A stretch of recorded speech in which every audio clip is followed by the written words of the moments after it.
Hello, I'm Alan, and welcome to today's edition of Alan's Cycling Adventures. Today is another climbing day. We are going from Cottonwood to Flagstaff for a well-deserved rest day. And I chose as my backdrop today my fellow riders all getting ready and lined up. And so, of course, if you enjoy today's video, be sure to give it a thumbs up. Click the subscribe button to subscribe to my channel. And if you have any questions, comments, suggestions, or ideas for future editions of Alan's Cycling Adventures, be sure to leave them in the comments below. Well, without further ado, let's ride. Today's departure was quite a bit less rushed than yesterday's. I was much happier with this departure. I managed to get down to the front of the hotel much earlier today than I did yesterday, and I think that made for a better day overall. Also, even though it was on the cool side in the morning, I opted to not wear arm and leg warmers because I lost a lot of time yesterday taking them off and applying sunscreen. So I just went with being a little on the cool side at the start and warming myself up by riding. And of course, as the day went on, it got warmer. For the most part, this ride was along Arizona Highway 89A. Not a lot of towns between Cottonwood and Flagstaff, really just one, but it was a real beauty. We got to ride through Sedona. Basically, when we left the hotel in Cottonwood, we headed to Sedona, and we all took a stop for coffee at a little coffee shop in downtown Sedona. There were some spectacular photo opportunities there. I took some pictures. Everybody took some pictures. If you follow my blog, you'll see some great pictures in today's blog entry. But so that was the coffee stop. And then shortly after the coffee stop, we headed into the canyon. And at the start of the canyon, it was kind of interesting because if you fall to your left, if you lose your balance and fall to your left, you might get run over. If you lose your balance and fall to your right, it's a long way down. So don't fall. Fortunately, I didn't. Let's see. In terms of some statistics, I did say there were some special features for today's video. There was one humongous climb in this ride, and at the top of the climb, there was an overlook that looked down on the climb. And one of the staff members, Elena, took some video from that overlook as we were coming up the climb. One of those videos, I think, might have been me. I included it in this video. I know what I was wearing, and the colors looked right. And I was riding by myself, and it looks like the person's on a black bike. My bike is black. So, might be me. I don't know. Anyway, today's ride took place on May 11th. It started at 7:33 a.m. The weather was cloudy, 54 degrees Fahrenheit, and with a feels-like temperature of 52 degrees Fahrenheit at the start. The humidity was 43%. Oh, one thing I did want to add. As you're watching this video, pay close attention more to the sights off in the distance and to the left and the right. Don't try not to focus on my arms and handlebars, because there is some beautiful scenery in this. Anyway, humidity was 43% and the wind was 3.3 miles per hour from the north-northwest.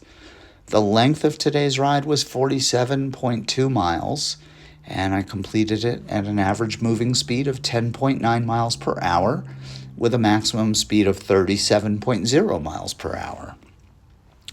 My total moving time was 4 hours, 20 minutes, and 55 seconds, and I had an elapsed time of 5 hours, 23 minutes, and 40 seconds. My average heart rate was 123 beats per minute with a max heart rate of 145. I allegedly burned 1,614 calories. My average cadence was 65, and my max cadence was 89. And I had a total pedal strokes of 15,794 with an average power output of 120 watts according to Strava. In terms of elevation gain, according to Strava, which I trust more, we gained 4,941 feet. And according to Garmin, we only gained 4,777 feet. Garmin broke the climbing up for today into 5 climbs. Sometimes I don't know how Garmin decides what is a climb and what isn't. By the way, I think at this point in the video I'm coming up on the bulk of the climbing. It was this really twisty road with switchbacks, and I think the climb on the switchbacks was well over 1,000 feet, maybe more, not sure. In any event, the first major climb, according to Garmin, came at 9.9 miles in. It was 0.74 miles in length with an elevation gain of 125 feet and an average gradient of 3%. Second climb, 11.2 miles in, 3.48 miles in length, 623 feet elevation, average gradient 3%. The third climb, which is the one I'm on now, was the fourth climb was the one I'm on now. Third climb was 18.6 miles in. It was 1.86 miles in length. I'm going to pause here for a moment. This was the view from that overlook. And this is the overlook. And she zoomed in on what I think is me coming up the climb. Anyway, that third climb was 1.86 miles in length with an elevation gain of 446 feet, average gradient 4%. The fourth climb came at 21.8 miles in. It was 18.4 miles in length. Yes, you heard that right. We gained 3,360 feet with an average gradient of 3%. However, the bulk of that climb came on those switchbacks. And so it was 3, 4%, 2%, 1%, and then the hard part. And then some more 2, 3, 4%. The last climb came at 42.7 miles in. It was 0.87 miles in length. 138 feet of elevation and average gradient of 2%.